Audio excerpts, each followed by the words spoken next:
Hey everyone, welcome to Coding Vibes. In this video, we are going to talk about interface segregation principle. In short, we refer it as ISP as well. So let's look at the definition of ISP. So ISP is about designing the interfaces that are cohesive. I'll come to what does cohesive means and focused on specific behavior relevant to the implementing class. Let's try to understand what does cohesive means. So cohesive means what a class or a module can do. So low cohesion means the class does a lot of variety of actions or work, right? So its nature is very broad. It can do a lot of things, right? A high cohesion means the class or module is very focused on what it should be doing. So that's where this second point comes. The interfaces should be narrowly focused. That means the interfaces are highly cohesive, right? So this is the definition of interface segregation principle. In short, interface segregation principle is about designing highly cohesive interfaces. That essentially means the interfaces should be very focused on what the implementation would be doing. It should not be very generic that our interface has 10 methods, they all are irrelevant, right? So that should not be the case, and that is where this interface segregation principle comes into the picture. Let's take an example and try to understand this in a little detail. So we'll take our example of payment processor. So assume the payment processor interface. Earlier it had a method process payment. Now let's say we want to handle refunds as well. So let's say it has a method process refund as well. Now let's try to see what essentially has happened by adding this particular method in this interface. So we had few implementation of payment processor like credit card payment processor, and then we had PayPal payment processor. All these implementations would essentially have to implement the refund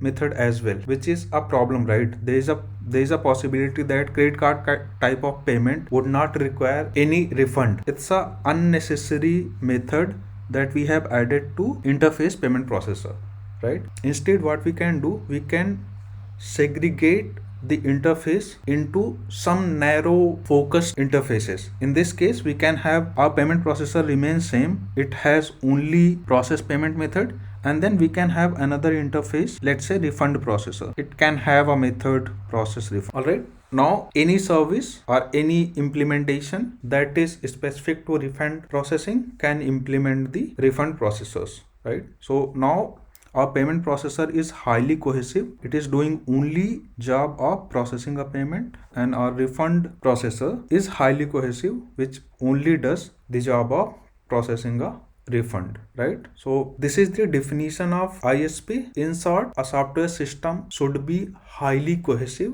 That essentially means its classes or modules are very narrow focused, right? A class should not do a lot of things. Given we have discussed about cohesive nature of a software, there is a small point that I wanted to discuss about coupling and cohesiveness of a software system. We usually get confused between these two terms. As we have discussed the cohesive nature of software system in general, now you can see we want our systems to be highly cohesive. Now let's try to understand coupling in short. So coupling refers how related or dependent two module or classes are towards each other. So for low coupled classes, changing something major in one class should not affect the other class, right? If we have highly coupling, it would be difficult. If we make change in one class, it might have some impact in the other class, right? In general, a good software design has high cohesion